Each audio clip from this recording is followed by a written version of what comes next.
Great Scott! Great Scott! Great Scott!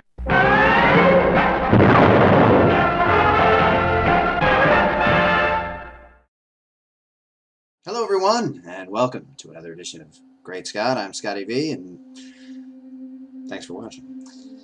Today I wanted to talk about I guess it was a review by Darren Franich back in June. You can see that I'm a little behind on my reading of essential materials like Entertainment Weekly.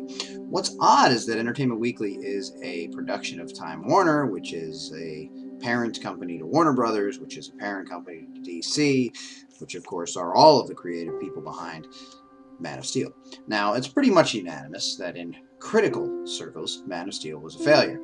Most reviews were bad, and the score on sites like Rotten Tomatoes didn't start going up until the general audience started to go to see it, which is good news because that means that much of the general public did enjoy the movie while critics didn't.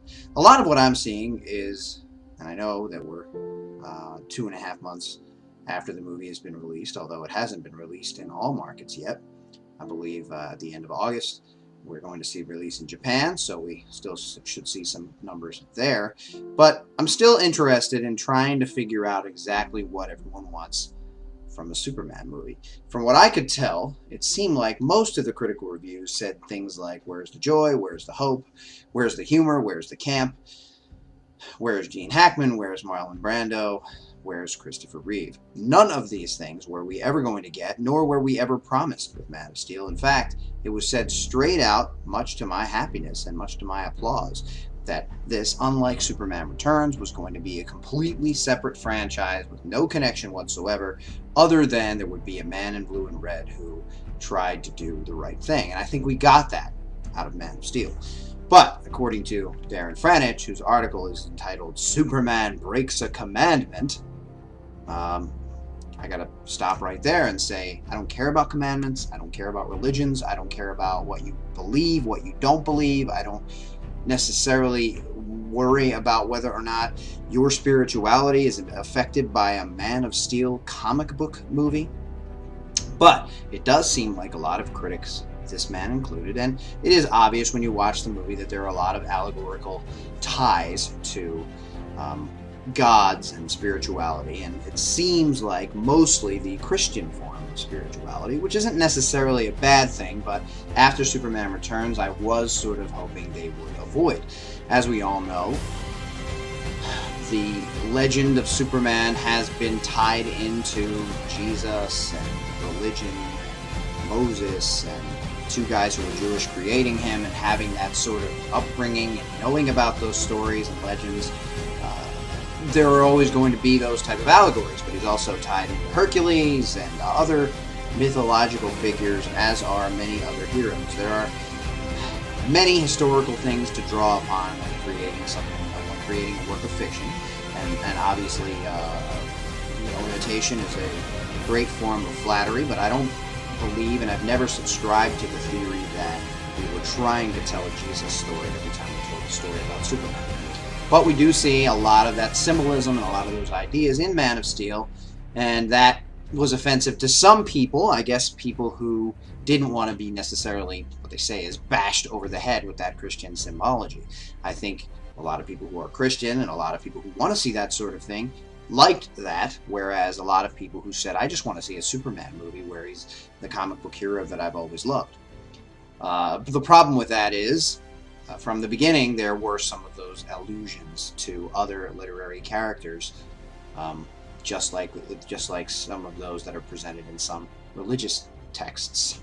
As true or untrue as some of them may be, they're in a book now, and we have to see some of these spiritual connections in many versions of Superman, which I and many critics were hoping to avoid. But we still go back to, it seems to me that for some reason, many critics wanted to see goofy Lex Luthor and silly camp and weird dialogue and jokes and gags. And I was glad that I knew from the beginning we were never going to get that. One of my concerns was that we were going to get a movie that was too dark for Superman, and that also seems to be a lot of the critique that I hear. I hear things like Snyder went and Nolanized Superman. Snyder went and gave the Man of Steel the Dark Knight treatment, which I guess in some people's eyes is a great thing because those were great movies that people love. Darren starts off his article by saying there are two very different movies in Man of Steel. The Superman reboot that lit up the box office last weekend. Both of them are stupid, but only one of them is terrible. The less terrible movie constitutes Man of Steel's origin story and a retelling of Jesus Christ's origin story, which means there's nothing surprising for anyone who's read a comic book or been to church. I kind of disagree with all of that. I'm not really sure where he gets stupid from, but then in the article he goes on to say, as he titled it, Superman Breaks a Commandment, that the most surprising and shocking thing in the movie is that Superman, although he never has before, finally kills. Then he highlights two other stories where Superman has killed in the comics after telling us that he doesn't kill, which is what many fans are saying and have been saying, and many critics have said from the beginning. It's just something Superman would never do, just like Batman would never use a gun. Although, in early versions of Batman, probably the first 10 years or so, when he was very serious and very dark, he did use guns. He did use blades. He was violent. He did kill.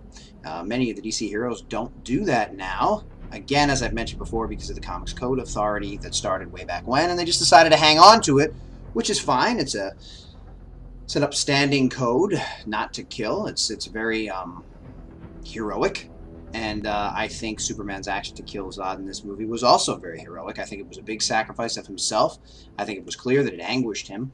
Darren goes on in his article to say the Superman does scream in anguish when he's forced to kill Zod, but then we're treated to a comical scene where there's witty banter between him and a general, which seems to indicate that the anguish was only temporary and was only there to kind of allay our own fears that Superman now was a killer, which I think is ridiculous. And I've covered this before.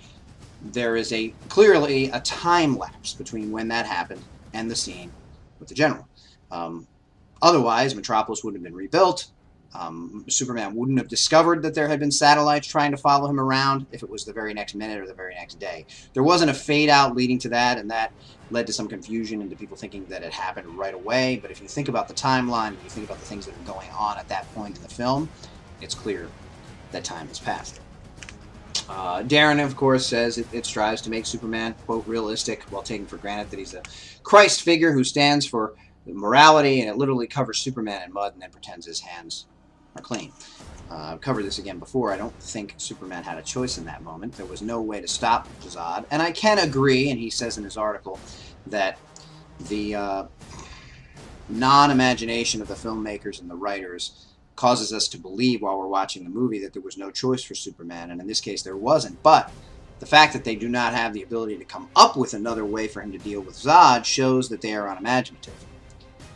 But they do show early on, before the fight with Zod, that there is another way to deal with the Kryptonians, but that way has now been destroyed because he sent them all back. And he was probably under the impression that Zod went back as well before he is surprised to find out that he's back.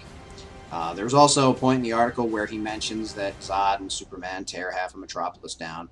And again, I point you to the drawback of the camera during the fight where there's a pit in the middle of Metropolis, but the rest of the city is completely unscathed. And that damage all took place before the battle. There is some further destruction during the fight because it is two super beings fighting each other, and Superman is fighting for the fate of the entire planet. And yes, some things are going to get destroyed during that battle. I think that argument is silly. And those of you who are hanging on to it are being silly. Thanks everybody for watching, and remember, always look up in the sky.